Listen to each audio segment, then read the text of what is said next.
Today, we're diving into the life of Jesse Livermore. He was a man who absolutely conquered Wall Street with his sheer genius, only to be taken down by his own inner demons. But this isn't just a story about fortunes won and lost. It's a really profound lesson on the psychology of risk and the incredibly high price of greatness. So this is the central mystery of Jesse Livermore, right? How does a guy who profits the equivalent of over $1 billion from the 1929 crash end up completely broke and taking his own life just a decade later?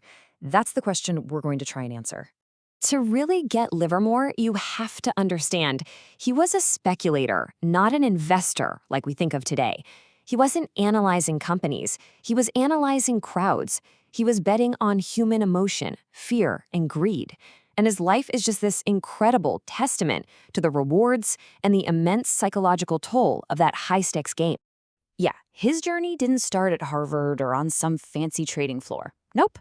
It all began in a loud, chaotic brokerage where a young kid with a piece of chalk would learn to feel the very pulse of the market.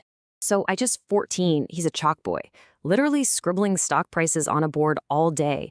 But he wasn't just writing. He was learning, seeing the patterns. He takes this knowledge to what were called bucket shops, basically gambling dens for stocks. And get this, he wins so consistently, they literally kick him out. By 1907, during a massive market panic, he shorts the market and makes his first million, cementing his status as a Wall Street prodigy. Now, this wasn't luck, this was a system, a hard-won system born from incredible wins and absolutely devastating losses. Livermore's core belief? The market is a beast of emotion, not logic. He wasn't trying to be a fortune teller, he was a master psychologist, reading the collective fear and greed of everyone else in the game. And this quote right here? This is his entire philosophy in a nutshell. It doesn't matter one bit what you think a stock should do. If the market disagrees, your opinion is worthless. The price, the tape, that is the ultimate truth, period. His entire system really came down to 4 simple but incredibly powerful rules. 1, trade with the trend. Don't fight it. 2, cut your losses and do it quickly. 3, let your winners ride. And 4, the most important one, master your own emotions. Because without that last piece, the other 3 are totally useless.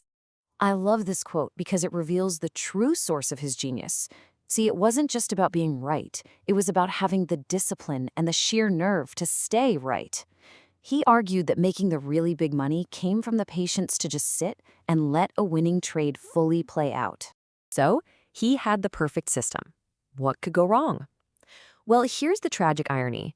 The man who wrote the rules was ultimately destroyed by his own inability to follow them. And the seeds of his downfall were actually planted in his greatest moment of success. Just look at this number, $100 million. That was his take from the 1929 crash alone. To put that in perspective, that's over $1.5 billion in today's money. It made him one of the wealthiest men on earth. But man, that kind of success is a really heavy crown to wear. And this is how it all unraveled. He just abandoned his own rules. He held on to losing trades, hoping they'd magically turn around. He let his chaotic personal life and the intense pressure of his fame cloud his judgment. He made enormous, over-leveraged bets. In the end, his system was perfectly sound. It was his own psychology that became his undoing. This right here, this captures the entire essence of his tragedy. It wasn't about a lack of knowledge. I mean, he knew the rules better than anyone. The fatal gap was between what he knew he should do and what he actually did, between his strategy and his discipline. So why does his story still hit so hard today? Because it's a timeless warning. It doesn't matter if you're trading stocks, crypto, or even just running a business. The lessons from his life are just as relevant now as they were 100 years ago. To really understand Livermore's unique style, it helps to contrast it with someone like Warren Buffett. See, Livermore was a speculator. He was playing the market's psychological swings. Buffett, on the other hand, is an investor. He buys great businesses for the long haul.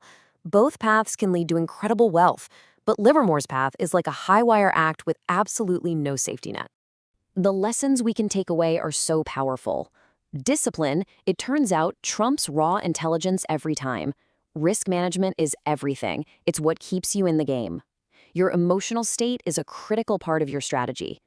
And remember, the most dangerous time is often right after a huge win, because that's when overconfidence can be fatal. In the end, Livermore's whole life leaves us with this one profound question.